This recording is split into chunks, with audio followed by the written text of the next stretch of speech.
L'audition du prochain témoin cité par le bureau du procureur dans le procès de Germain Katanga et Mathieu Ngudjolo Tchoui s'est déroulée cette semaine devant la Cour pénale internationale à La Haye.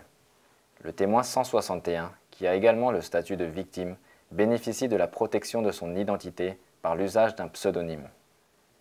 Répondant aux questions de Florence Darklane, substitut du procureur, le témoin 161 est revenu sur les événements survenus à Bogoro en février 2003. Il a indiqué qu'il résidait à Bogoro et que le 22 février 2003, un habitant avait trouvé sur une route une lettre d'avertissement annonçant une attaque imminente sur le village. Certains habitants auraient aussitôt fui Bogoro, mais le témoin a déclaré qu'il avait décidé de rester à son domicile avec sa famille.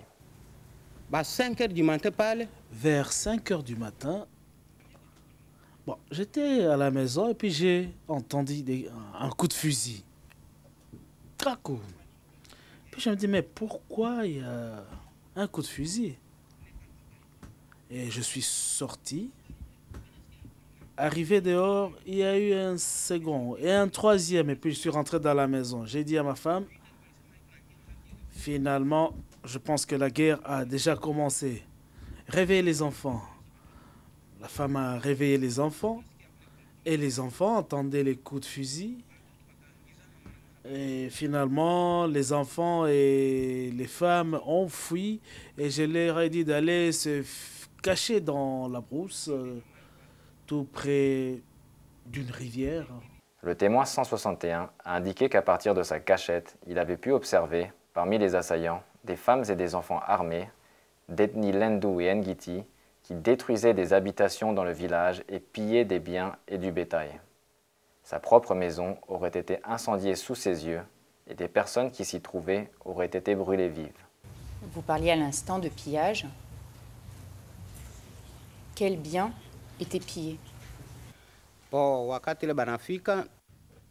Quand ces personnes arrivaient là, les hommes qui avaient les armes lourdes tuaient des personnes et des femmes et des enfants étaient en train de piller les biens des maisons, que ce soit poulets, des vaches ou des chèvres.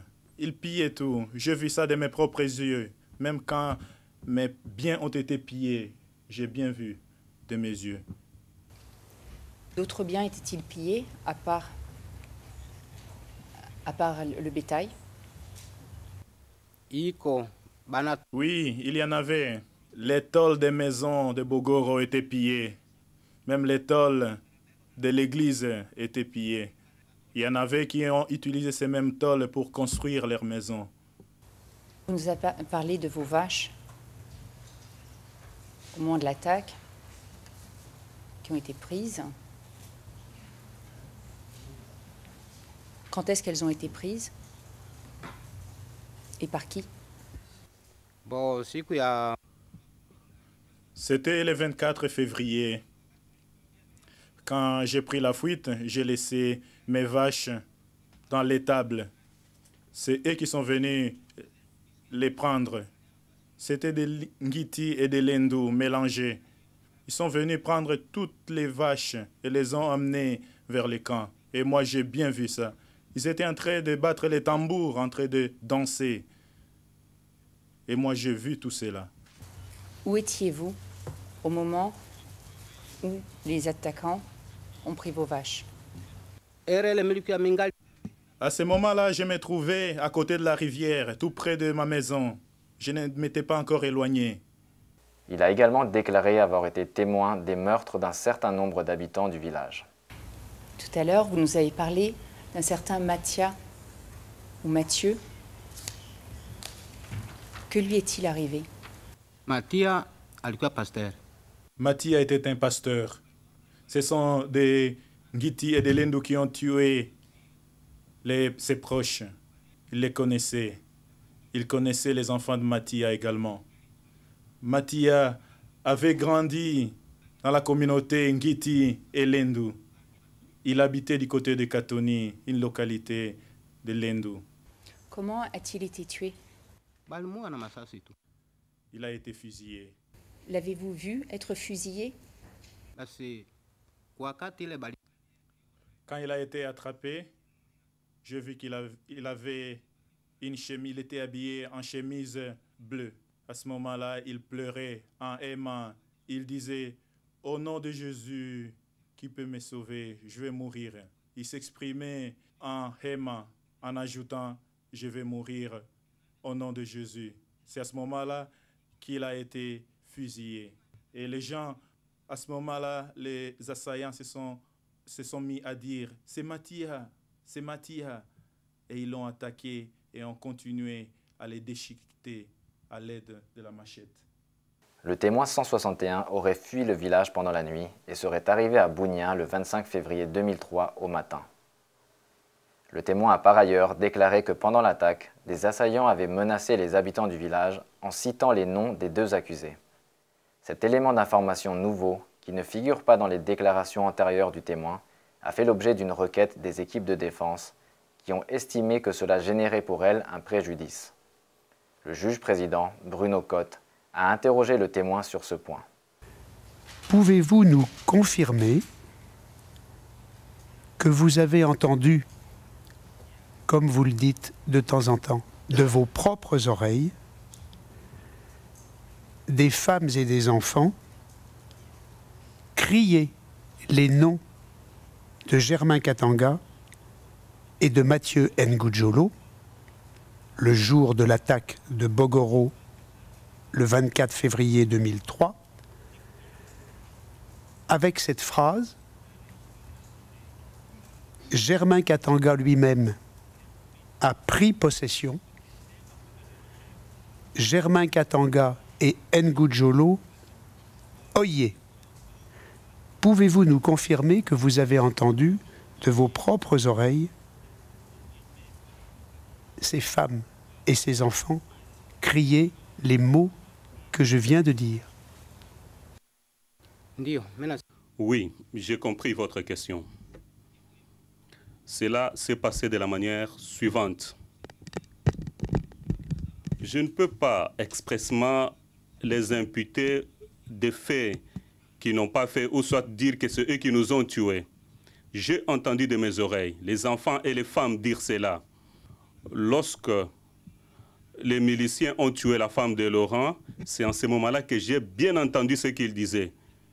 Il y avait les Lendu, il y avait les Ngiti. Ils se sont retrouvés à l'endroit où a été assassinée la femme. Les Lendu et les Ngiti disaient ceci.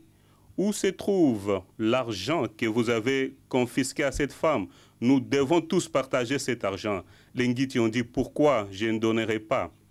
C'est nous qui allons prendre cet argent. Cherchez votre argent de votre manière. Les Lendu a répondu de la manière suivante. Si ce n'est pas nous, les gens de Ngudjolo, qui sont venus vous aider, vous, les Ngiti, est-ce que serez-vous à mesure de les vaincre? Ce sont les gens de Zumbe qui sont venus vous aider, sinon vous ne serez pas à mesure de vaincre l'UPC. Ils ont commencé à parler entre eux. Par la suite, les femmes et les enfants ont commencé à crier, à chanter en Kingiti. Ils disaient ceci, Germain Katanga et Ngudjolo, aujourd'hui, ils ont fait quelque chose. Ngudjolo et Germain Katanga ont aujourd'hui fait quelque chose de remarquable. Avant, les gens de Bogoro étaient ivres. Aujourd'hui, c'est Germain Katanga et Mathieu Ngudjolo. Ils chantaient cela, ils battaient même les tam-tams. Moi, j'ai entendu cela de mes propres oreilles. Personne ne me l'a raconté.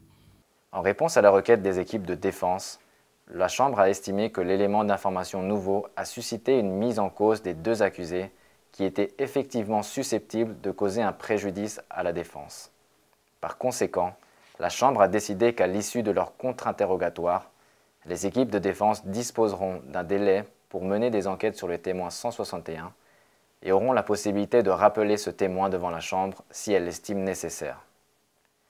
L'équipe de défense de Germain Katanga, représentée par David Hooper, Conseil de la Défense, a débuté son contre-interrogatoire du témoin 161 qui s'est déroulé en grande partie en audience à huis clos partiel. En audience publique, Maître Hooper a demandé au témoin d'apporter certaines précisions à son témoignage. Est-il vrai qu'avant la guerre, vous n'aviez jamais entendu parler de Germain Katanga? Non, je n'ai pas entendu parler de lui avant la guerre. Et vous ne l'avez jamais rencontré pendant la guerre? non plus, n'est-ce pas? Mais si je l'avais rencontré pendant la guerre, il m'aurait tué. Ce n'est qu'après la guerre que j'ai entendu parler de lui.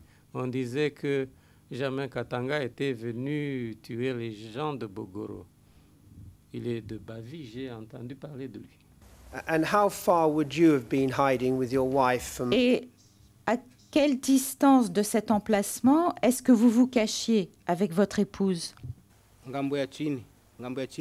Nous nous cachions en aval. What sort of distance would that be? Qu'est-ce que ça représente comme distance? Je sais que ça n'est pas facile d'estimer une distance et certains ont plus de facilité que d'autres. Mais si vous prenez l'exemple d'un terrain de football, par exemple, quelle aurait été la distance entre cet emplacement et votre cachette? Un terrain de football, 2 terrains de football, 3, si cela peut vous aider. Sinon, vous pouvez tout simplement apporter une réponse. J'estime à 1 kilomètre. Le contre-interrogatoire du témoin 161 se poursuivra le lundi 8 mars.